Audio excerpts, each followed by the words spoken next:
ചാക്കോയെ കൊല്ലാൻ ചെന്നെന്നും പറഞ്ഞ് നമ്മുടെ ചെല്ലപ്പന്റെ പേര് കേസെടുപ്പിക്കുന്നവരെ അറിഞ്ഞോ? അതാ കിഴക്കേ നടയിൽ ചെന്നപ്പോ ചിലര് പറയുന്നത് കേട്ട്. കള്ളക്കേസാണ് പോലും. പിന്നല്ലയോ, ചെല്ലപ്പനോട് ചോദിച്ചു എന്താ ചോദിച്ചത് നിർത്താത്തതെന്ന്. അത്രേ ഉള്ളൂ. അതായിരിക്കും നമ്മളെ ഭവാനിയെ ഇന്ന് കാണാത്തത്. അപ്പൊ നമുക്ക് പോകാനായപ്പാ, എല്ലാരും വന്നോ? പിന്നെ ഞാൻ ഇച്ചിരി നേരത്തെ വേല കയറും. എന്ത് പറ്റി? എനിക്ക് CAD 342 കാണണം. നീ പോടാ അവിടെ നിന്ന്.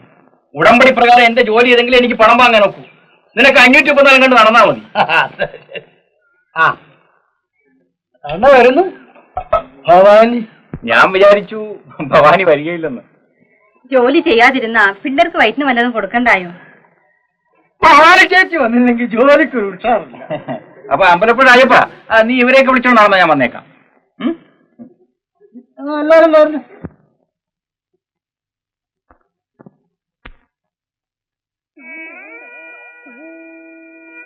ഞാൻ നിങ്ങളൊക്കെ പോയി കാണുന്ന വിചാരിച്ച് ഓടി വരികയായിരുന്നു. നേര് പറഞ്ഞാൽ ഞാൻ നിന്നെയും കാത്തു നിൽക്കുകയായിരുന്നു. പിന്നെ എന്തൊക്കെയുണ്ട് വിശേഷങ്ങൾ? അതൊക്കെ പറയാനാണെങ്കിൽ നേരം പോരാ. പറയാം.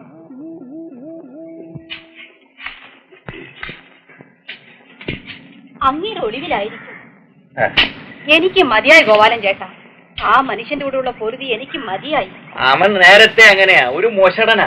ആ മനുഷ്യനൂടെ പൊറുക്കാൻ തുടങ്ങിയതിൽ പിന്നെ സ്വൈര്യം എന്താണെന്ന് ഞാൻ അറിഞ്ഞിട്ടില്ല.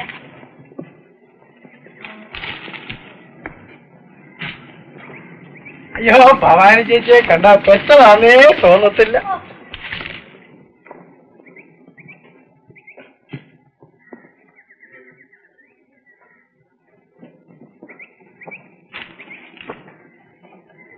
ഭവാനി ചേച്ചി മണ്ണ് ചുമ്മിക്കൊണ്ട് പോകുന്നത് പുറകുന്നു കാണാൻ നല്ല രസമാന്നേ. നീ നിന്റെ ജോലി നോക്കിരായപ്പ. ശാസ്ത്രഗിരിയിൽ വെച്ചാണ് ആദ്യമായി ആ മനുഷ്യനെ ഞാൻ കാണുന്നത്. ഒരു ജോലി സ്ഥലത്ത് വെച്ച അന്ന് അയാൾ എന്റെ പുറകേന്ന് മാറില്ല. നിന്റെ പുറകെ കണ്ടാ പിന്നെ എങ്ങനെയാ മാറുന്നത്? അങ്ങനെയാ ഞാൻ കല്യാണത്തിന് സമ്മതിച്ചത്. അതിൽ പിന്നെ സുഖം എന്താണെന്ന് ഞാൻ അറിഞ്ഞിട്ടില്ല. എങ്ങനെയോ 2 പിള്ളേരുണ്ടായി.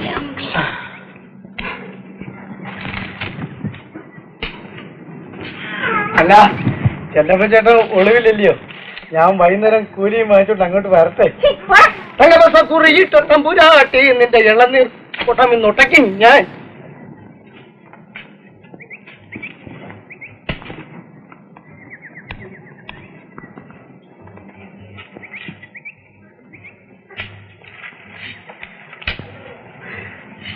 എന്നാലും നല്ല വേലയാ ചെയ്തത്. കൊരങ്ങനെ പിടിച്ച് കുടിപ്പിച്ചു വിടുന്നത് പോലെ കുടിപ്പിച്ച് അങ്ങ് വിട്ടു. അയാൾക്ക് അങ്ങ് സംശയ. എന്തോ സംശയം? ഓ, അങ്ങ് അറിയാത്ത പോലെയാ. പിന്നെ രണ്ടുപേരും കൂടെ ഒരേ സമയത്ത് കയറിയെന്നാ ഞാനെങ്ങനെ മണ്ണ് വെട്ടിയിടുന്നത്? ഭവാനി ചേട്ടി സംസാരിച്ചോണ്ട് നിന്നിട്ടല്ലയോ ഈ വേല ആർക്കും അറിയില്ലെന്നായിരിക്കും വിചാരം. എന്നാ ശരി, എന്നാ കൊണ്ടുപോകും.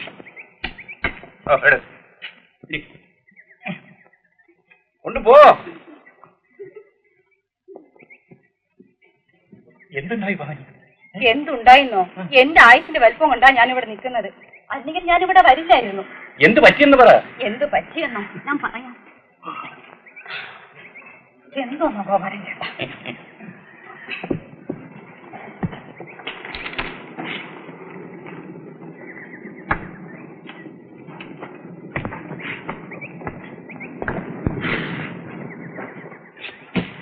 എന്താ ഇവിടെ ഇരിക്കുന്നത്? എനിക്ക് മനസ്സുണ്ടായിട്ട് നിങ്ങൾ എന്നെ കൂടെ ഇവിടെ ചൊല്ലിക്കൊണ്ടിരുന്നപ്പോ ഞാൻ ഒരു ചട്ടി മണ്ണ് ഇവിടെ കൂടുതലുണ്ട് ഇട്ടിട്ടു. ഇനി ഭവാനി ചേച്ചി ഒരു ചട്ടി മണ്ണ് കൂടുതലുണ്ട് ഇടുന്നത് വരെ ഞാൻ ഇവിടെ തന്നെ ഇരിക്കും. സുമംഗലി നീ ഓർമ്മിക്കുമോ സ്വപ്നത്തിലെങ്കിലും ഈ ഗാനം?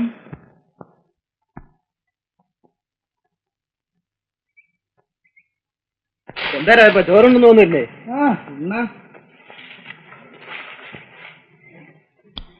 അയ്യോ, എന്റെ പൊന്നെ കാർത്തിയായനി, ഓ അച്ഛനും അമ്മയും കൂടെ അങ്ങ് എപ്പോഴും നിർബന്ധിക്കുക എവിടുന്നെങ്കിലും ഒരു കല്യാണം ചെയ്യണമെന്ന് പറഞ്ഞു. പിന്നെ ഞങ്ങൾ കല്യാണം കഴിക്കരുതോ? എനിക്ക് വന്നെങ്കില് ഈ സാധാരണ പെണ്ണുങ്ങളൊന്നും എനിക്കിഷ്ടമല്ല. കേട്ടോക്കെ വല്ല സിനിമയിലോ വല്ലതൊക്കെ ഉള്ള നായികമാരിയാ എനിക്കിഷ്ടം. അത് എങ്ങനെയാണെന്നറിയോ? കാർത്തിയാനി വേറൊരു കുഴപ്പമുണ്ടല്ലോ ചേട്ടാ. അയ്യോ എന്തോറ്റി? എനിക്ക് ചേട്ടന് ഇഷ്ടമല്ല. വരൂ നായികേ വാനിൽ, വരൂ നായികേ വാനിൽ, വരൂ നായികേ.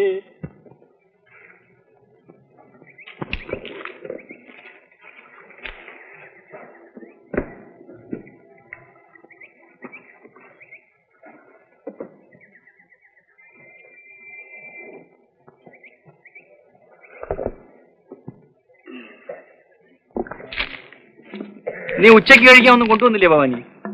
കൊണ്ടുവരാനൊന്നില്ലായിരുന്നു. ഉച്ചയ്ക്കൊന്നും കഴിക്കാതെ എങ്ങനെയാ മണ്ണ് ചുമക്കുന്നത്? അങ്ങ് ചുമക്കും അല്ലാതെ എന്നാ? വാ, ഇതി പങ്ക് കഴിക്കാം. വേണ്ട ചേട്ടാ. വാടി പെണ്ണേ. ആർക്കും ആർക്കും തികയത്തില്ല. ചേട്ടനുണ്ടോളൂ. നീ വലിയ വിശേഷം ഒന്നും പറയാ. എഴുന്നേക്ക്. വാ, എഴുന്നേക്കാൻ. കൈ മുഖ കഴിവ്. വാ.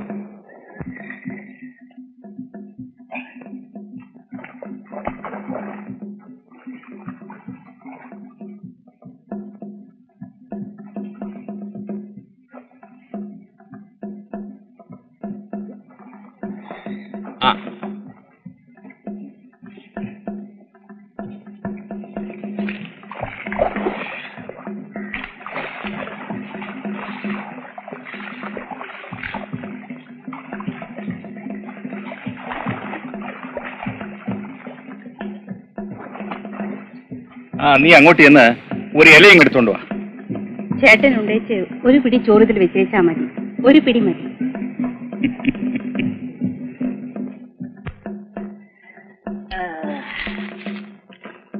അപ്പോ നീ അതങ്ങ് സമ്മതിച്ചോ? എന്നതാ? ഞാൻ കഴിച്ചതിന്റെ ബാക്കി കഴിക്കാമെന്ന്. ഓ, അതിലെന്നാ അത്ര കുറച്ചില്?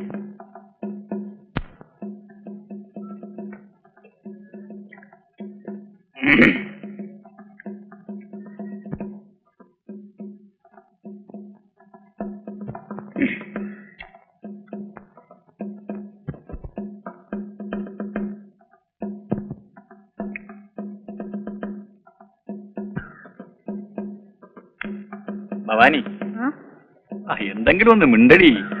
എന്നാ മിണ്ടാനാ? നീ എന്തോന്നായി ഓർത്തുകൊണ്ട് നിൽക്കുന്നത്? ചേട്ടൻ എന്തോന്ന് ഓർത്തുകൊണ്ടിരിക്കുന്നത്? ഉള്ളത് പറയട്ടെ. ഞാൻ എന്റെ ഭാര്യയെ കുറിച്ച് ഓർക്കുകയായിരുന്നു. അവൾ നല്ലവളായിരുന്നു, മരിച്ചുപോയി. ഞാനും ഉള്ളത് പറയട്ടെ. ഞാൻ എന്റെ ഭർത്താവിനെ കുറിച്ചാ ഓർത്തത്. അങ്ങേര് എനിക്ക് ചീത്തയാ, പക്ഷെ ജീവിച്ചിരിക്കുന്നു. ഭവാനി, നീ ഇങ്ങോട്ട് ഇരിക്കേ. ഇത് കഴിക്കാം. ചേട്ടൻ എഴുന്നേര്. ഇങ്ങോട്ട് ഇരിക്കടി പെണ്ണെ. പിന്നെ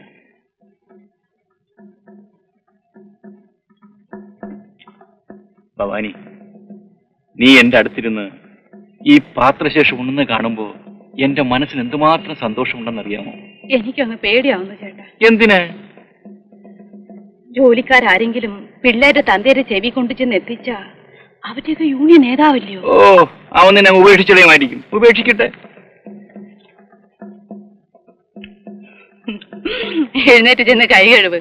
കൂടുതൽ നക്കിയാൽ വിരലങ്ങ് തേഞ്ഞു പോവും.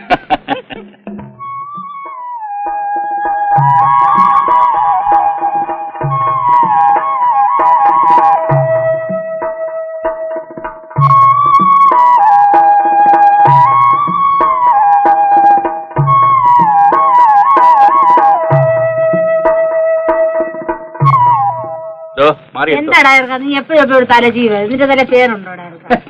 എന്റെ ചേച്ചി, എനിക്ക് തലമുടി എപ്പോഴും ചീവും. എനിക്ക് ഭംഗിയായിട്ട് നടക്കണം. എത്ര പെണ്ണുങ്ങളാണെന്നറിയാമോ എന്റെ ഈ തലമുടി കണ്ട് എന്നെ സ്നേഹിച്ചിട്ടുള്ളത്? ഇന്നലെ ചേട്ടന ബാക്കിയുണ്ടല്ലോ. ഓ, ഞാനതങ്ങ് മറന്നുപോയല്ലോടി പെണ്ണെ. കളച്ചാലി കേൾക്കോട്ടൊന്നു ഞാൻ കൂടെ ഉണ്ട്. എന്റെ കൂടെ ആരും വരണ്ട. രായപ്പാ, നിനക്ക് കൂലി വേണ്ടേ? എനിക്ക് കൂലി കൊടുക്കാൻ മതി.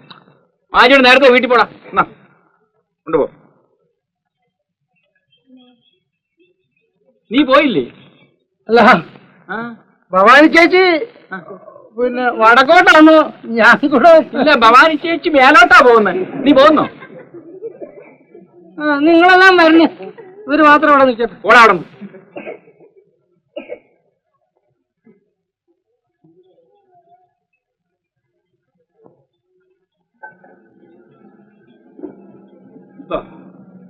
വയ്ക്കോ. വയ്ക്കോ. ദാ, 2 രൂപ കൂടുതലുണ്ടല്ലോ. ഇരിക്കട്ടെടി. നിന്റെ വീട്ടിൽ ജോലി ചെയ്യാൻ നീ ഒറ്റയ്ക്കല്ലേ ഉള്ളൂ. കൂടുതൽ വേണ്ട ചേട്ടാ. ഇരിക്കട്ടെന്നേ, കണക്കൊക്കെ പിന്നെ പറയാം. ഭവാനി,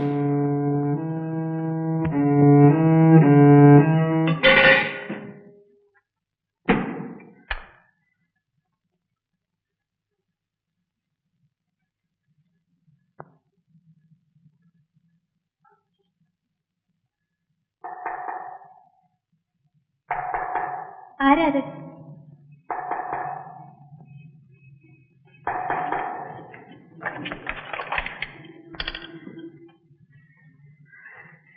ഗോപാലൻ ചേട്ടൻ ഈ സമയത്ത് എന്തിനാ ഇങ്ങോട്ട് വന്നത്?